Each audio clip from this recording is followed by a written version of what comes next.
Hi, everybody. Welcome back to another episode of the Minds of Mortgage podcast. I am Kelly Yale, and today I am thrilled to be introducing you to my friend Amit Ghole. He is the CEO of a platform called Inflooens and has really revolutionized, especially my thinking, when it comes to how we're going to be able to approach technology from a production standpoint and how we're going to be able to really stop using so many different platforms to do what a loan officer needs to do every day. So with that, I welcome Amit. Thank you so much for being on today. Thank you. What a pleasure. Well, I'm so fascinated by your CEO broken down title on LinkedIn, and I loved it. Is Chief Everything Officer. What made you think of that, or like why do you love using that? Well, some of the things are the nature of being a startup founder and now a founder of a growth company Yeah. is very personal to us to see our mission and vision being executed. And then to sometimes, it almost becomes annoying for others when we put our nose in there, almost making sure that every aspect of the business is important and then that has visibility. And then therefore, that was a fun way to, almost caution people that, hey, if you want to come in the arena, this is what you're going to be getting. Yeah. We used to have this saying at our company. Well, we probably still have it. I remember somebody said it to me probably 15 years ago. And they said, I only want to work at companies where the CEO takes out the trash. And I remembered being so surprised by that. And I said, well, explain. And he said, I never want anyone to think that I'm not deeply rooted in everything that this company does. And I never want anyone to think that I'm above doing any job. And so, in my opinion, the CEO should be the one who is willing to do those sorts of things so that they can lead by example. I think so as well. And thanks for being in alignment. Yeah, it's so interesting. So I truly actually don't know the answer to this. So I'm as interested, I think, as our listeners will be in how did you get to mortgage? Like, what was your path to get into the industry? Thank you so much. And then, I always joke with people, but then there's some honesty to that is, I come from outside the industry. And had I known how complex of an endeavor this was going to be, perhaps there was a chance that I'd chicken out before starting. Yes, I understand. I understand. As somebody who came from the outside as well and built technology, I am with you. Yeah, but then the more serious response to that is that being a technologist, I've also been a super user of the mortgage origination cycle, being a consumer, Mhm. and 8 originations across 2 decades, and not much changing really. And the trigger point was I was sold a refinance, and so many intrusive questions all across, all the way through closing that drove me to tell to the loan officer, please do not give me the loan, keep the loan to yourself. And that was really the seriousness of trying to figure out, is there an opportunity over there? And we said, yes, okay, let's go do it.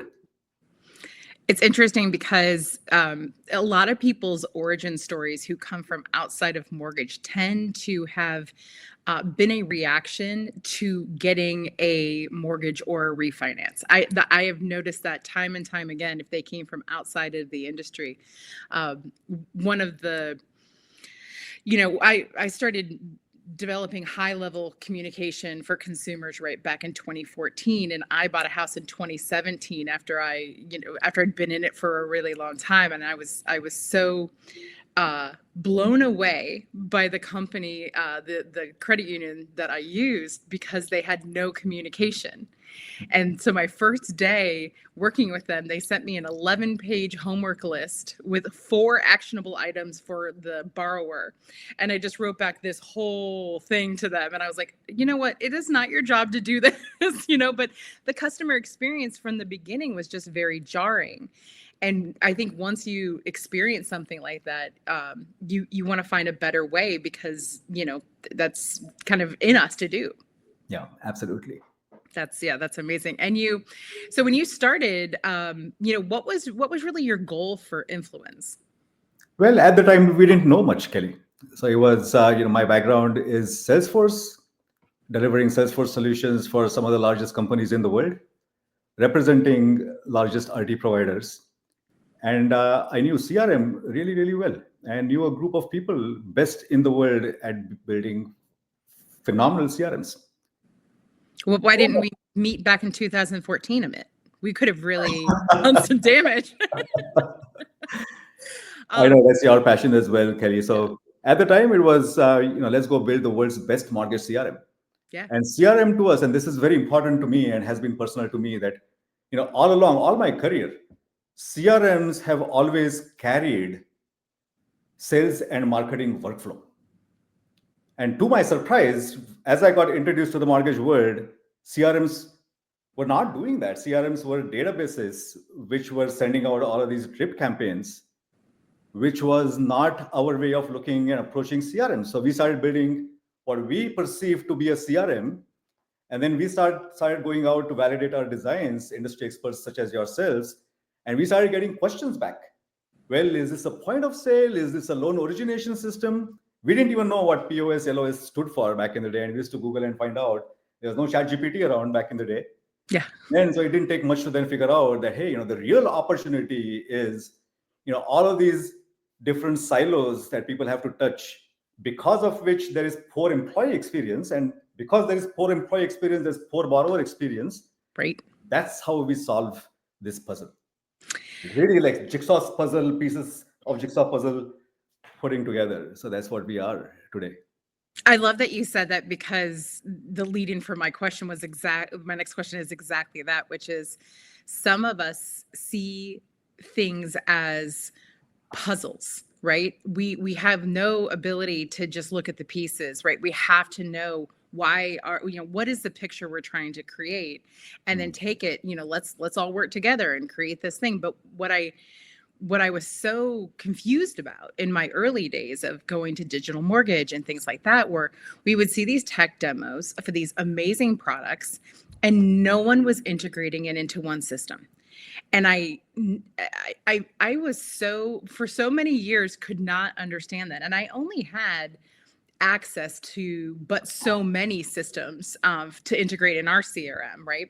But I would love for you to explain to the audience what you have done. Not only integrate is not quite the right word for you, right? You're truly architecting a one-screen solution for production. So can you explain to the people who are in sales why what you're doing is transformative? Yeah. And then you said a keyword that I wrote down right now as you said it. You mentioned access to so many things, so many systems, and having to work through so many systems. The more I learn myself and we evolve as a company, and now we are learning through our own experience what it takes to really build and execute on our vision is not easy. Yeah. And what we've got has not been executed before, simply because of, or primarily because of, accessibility issues. Right? Mm-hmm. We look at Rocket Mortgage, we look at other very large enterprises. They've invested hundreds of millions of dollars in their Salesforce programs, as an example. Yeah. And I've been doing that for my living. And I've got the privilege of looking into some of those systems. And they have the objective of, hey, let's collect all of my data around my customer together in one place. Once I have visibility of all of that data in one place, now I can go and meet my customers where they are. And I shouldn't say none, but very, very few people in the mortgage industry are able to do that. And that's why you have 18% retention rate versus the industry standard across industries is 75%. Yes. And so, Kelly, what we're doing is we're bringing mortgage to a single screen. That enterprise-grade technology, which no one has access to now, the passion now has become making that accessible and bringing that to the industry as a subscription-based model. This is everyone's dream come true. Please come and partner. Yeah, well, I'm gonna see. I always get in trouble on podcasts, man. I have to tell you this because you know me. You know me. I can't. I try all the time to kind of limit how honest I am because it's not popular to be a disruptor. And I literally landed in this industry a disruptor, and only kind of see that. And I don't mean to be that, but at the same time, when I see people posting who work in retail about, about 2025 or like what they want to do or, plans to sort of upgrade their technology, the thing I think that people don't understand is the level of technology that other companies already have developed. People like Better, people like Rocket. These companies have insane level things dialed in, and they're just ready for market shift. And what you are doing, correct me if I'm wrong here, what I feel like you're doing is you're giving retail the opportunity to compete on that level. Thank you. I just put together some marketing material last week, actually, and it's so funny that things come together perfectly aligned when things are to happen. In the mortgage world, everyone has the equal opportunity logo. That's in the mortgage origination servicing world. We all want to be unbiased and benefit the upliftment of the whole society. We have the same position. We are also serving the mortgage industry from a different angle. What we've got to offer is equal opportunity technology. Yeah, that's a really cool way. I like the way that you put that.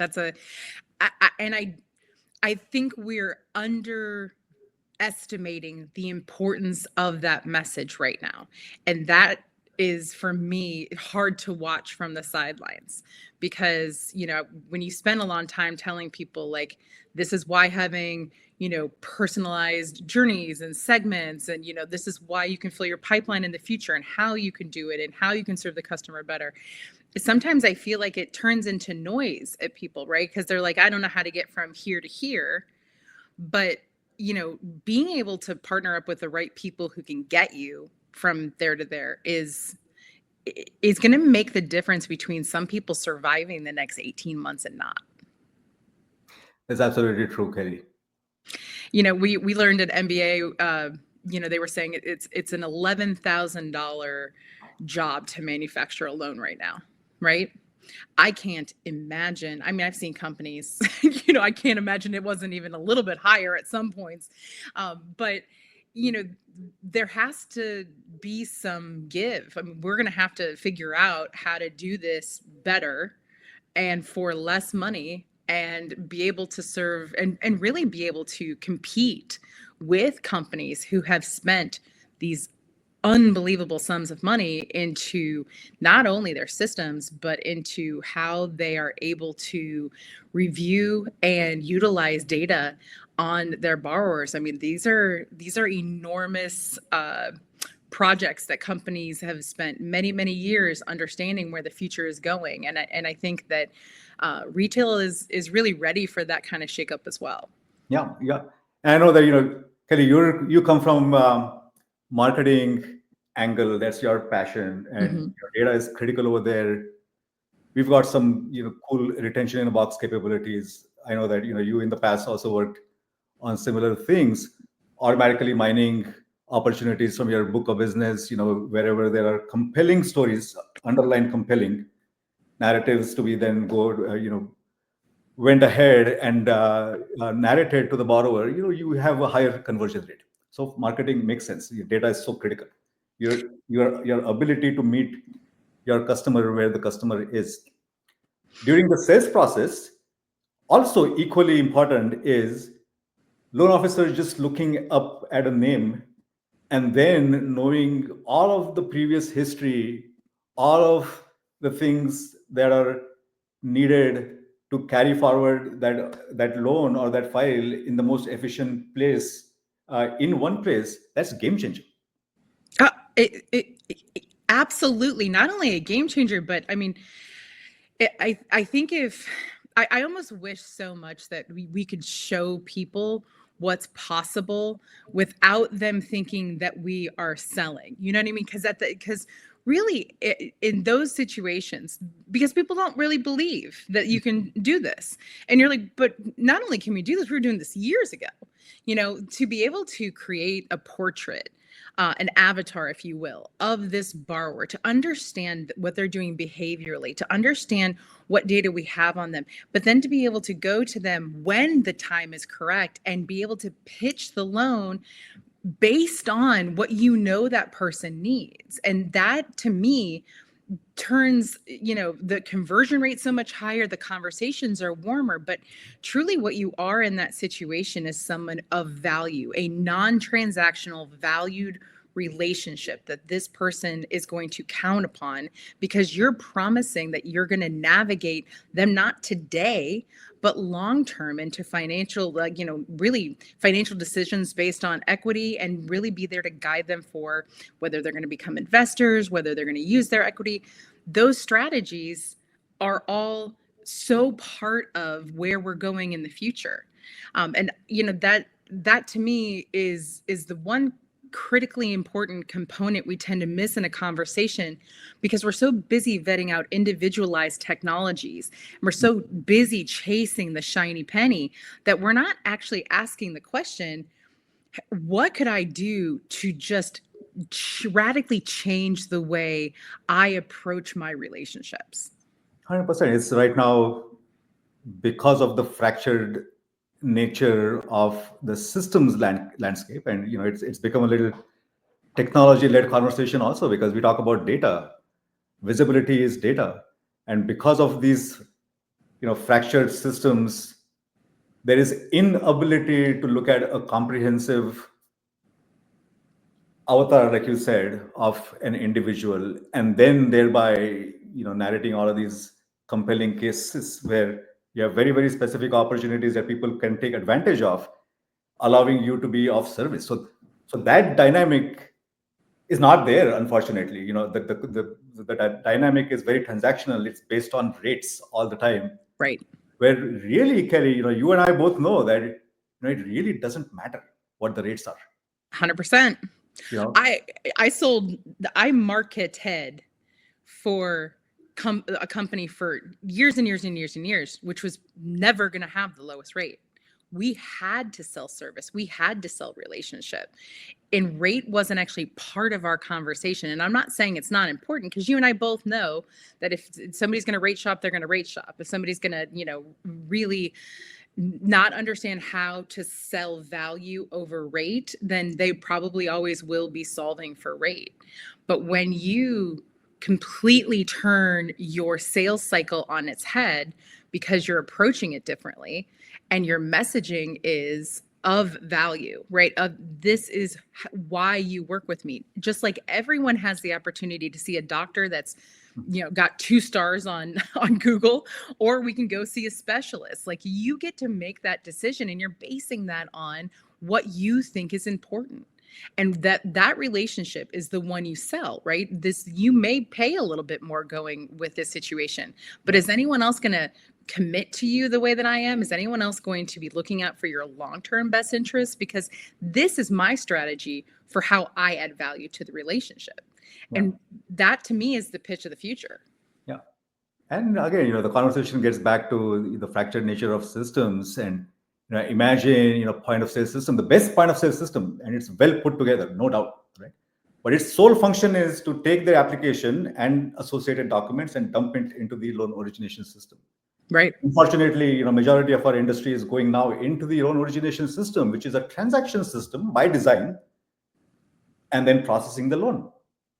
There is simply the inability to look at the comprehensive nature of the relationship and who you're talking to and who you're servicing. Right. And if you don't have that visibility, then you're, no matter how skilled you are, you're just not equipped. The fragmented systems have been something to solve for such a long time, not only from even simple things, right? Like, let's say I'm going to throw a bunch of names out here. Let's say like I'm going to use FinLocker. I'm going to use Accelerate for my CRM. I'm going to use HomeBot. I'm going to use 16 different things, and my company's also going to be sending emails on my behalf. Well, if somebody doesn't want to hear from me, or they don't want to hear from HomeBot, they unsubscribe to that. What people don't understand is, like, you're still emailing them from so many different platforms, and you probably don't even realize that you're doing that. It's simple things that people don't calculate from a user perspective, from a customer perspective, how many things they're being introduced to, or where things should be in that sort of cadence for them. And so there's small things that affect the user experience so much, but for you, the user experience is also, how is the loan officer using these things? How are they using these different technologies? There are incredible things about, you and I could sit here and list 100 different technologies that are really great at the thing that they do. But how also does the loan officer then learn 17 different technologies and what's important in each of them, and how to take the best out of all of them and introduce that to the customer? That's right. Yeah. And end of the day, it's all, do you have, as an organization, to stitch the data together or not? And Yeah. loan origination systems only carry an aspect of that, which is 100% association with the transaction, because that's what it is. It's a loan origination system. Yeah. Now I'm gonna try not to butcher this, mostly because I try to be a good student. There are the listeners who listen all the time, or people who know me, know that I do not fangirl. I do not I don't think one thing is better than another typically, but I'm quite on record with you as saying that I 100% believe that this is the future of where we're all going to be, and have hopefully been a decent cheerleader for you for the time we've known each other. But I truly do believe that this is the future of origination. And so inside of Inflooens, like, you're basically providing the POS experience. How much into the LOS experience are you? Is it? So what we're executing upon is a platform that is, in whatever capacity our customers choose to leverage us, but be able to carry the borrower experience right from the first step they take through the door as a brand new lead, all the way across funding, not stopping there, also taking the responsibility of bringing them back once again as a repeated guest through your front door. So Yes. if that means that we be your point of sale, we've got, in my opinion, we've executed the world's best in every single category. So you're free to use our point of sale, or plug in a point of sale into our unified platform. In some cases, we have the ability to be a loan origination system. So for brokers, their loan origination system needs are a little light. We can be a broker loan origination system today. If you are a nuanced lender, we have one of the most robust LOS integration frameworks that we can plug in, and you can keep on utilizing your LOS for compliance reasons, for spreading out disclosures, but still utilize our platform as a layer of engagement for loan origination purposes for your ops team also. On the sales side, we keep on emphasizing that we're consolidating the loan officer's experience on a single screen, bringing them down from, like you said, 11, 12 systems, logins, into one unified system, one unified screen.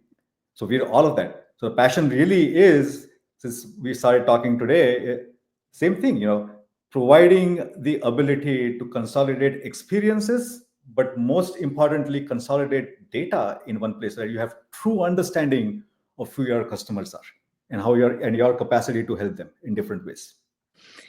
One of an interesting sort of idea to the industry, which is interesting to me.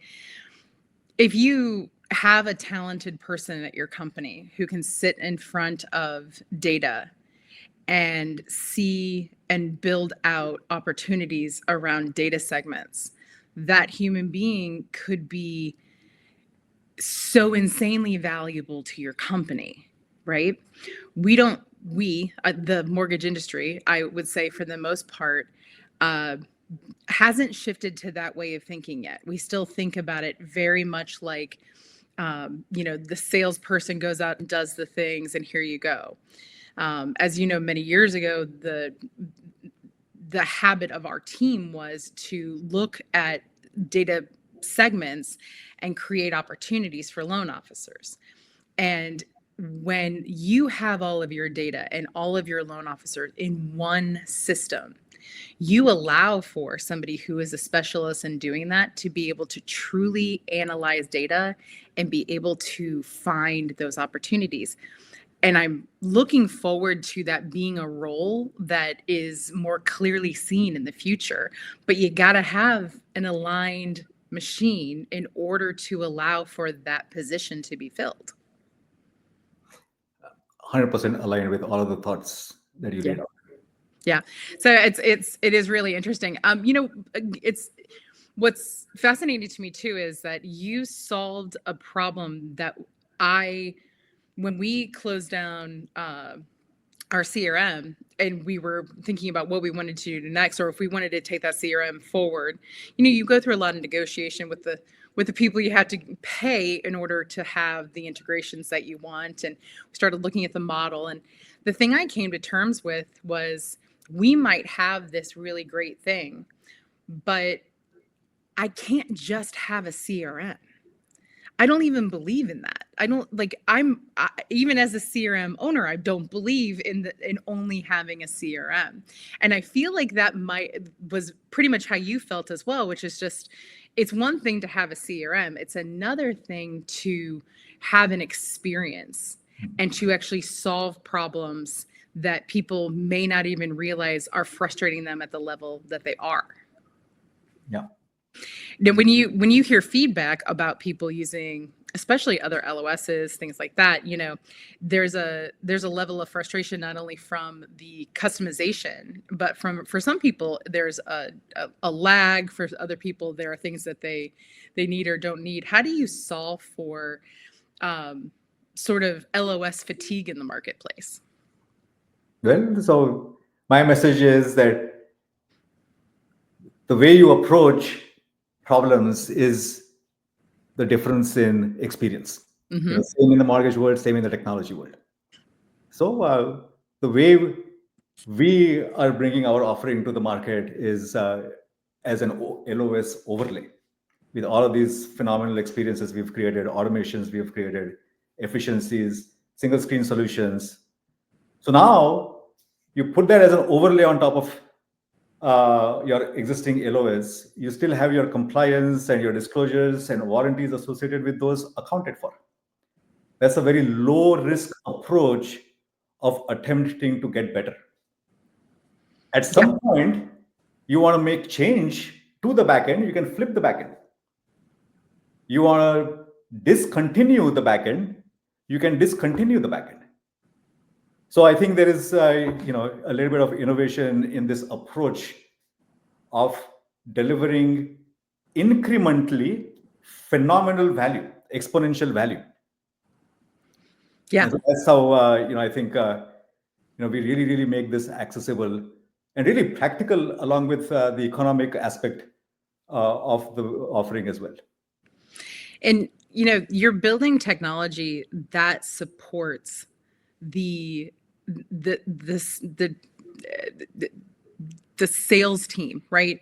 And one of the, I think, fear factors for people, right, as we enter into a more AI driven world is that, that's going to be the focus. Consumer direct's going to be the focus. But what you're really building is something that's going to provide, I believe, a lot of longevity to sales careers.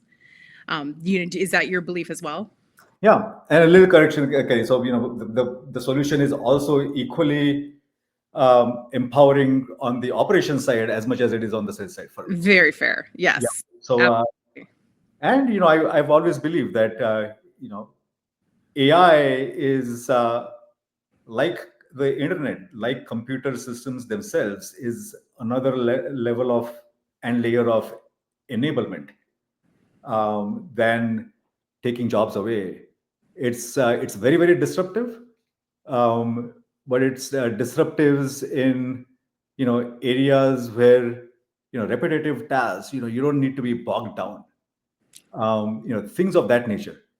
I've got a very strong point of view in the mortgage world of the applicability of AI, because I don't believe that Fannie Mae, Freddie Mac is going to run their AUS systems on AI, because AI, no matter how sophisticated, is going to be a black box. The reason it's going to be black box, especially generative AI, is because now you've given the computer the ability to think.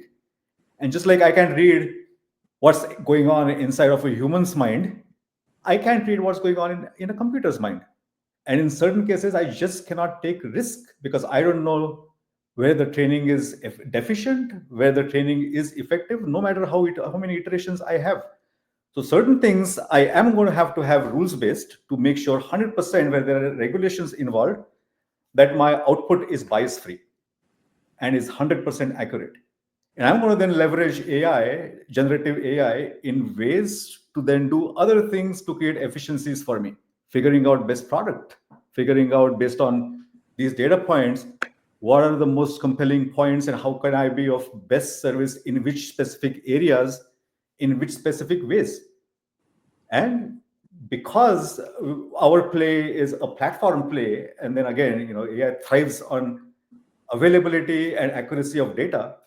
That's how I think for us there's lots of innovation plays that we're all excited to see.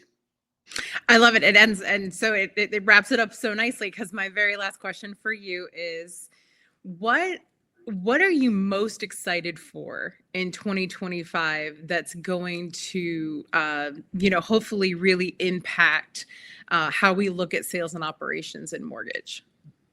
I really feel that we are at a point where the way mortgages are originated and sold in this country is changing, is getting disrupted in many ways.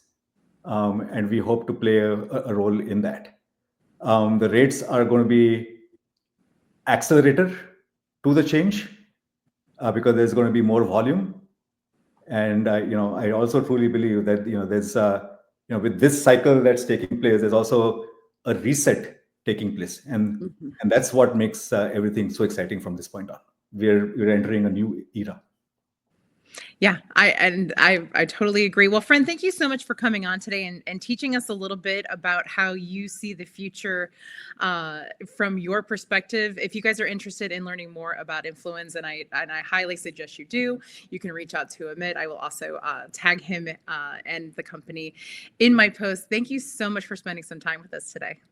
Pleasure. Thank you so much, Kelly. All right, friend.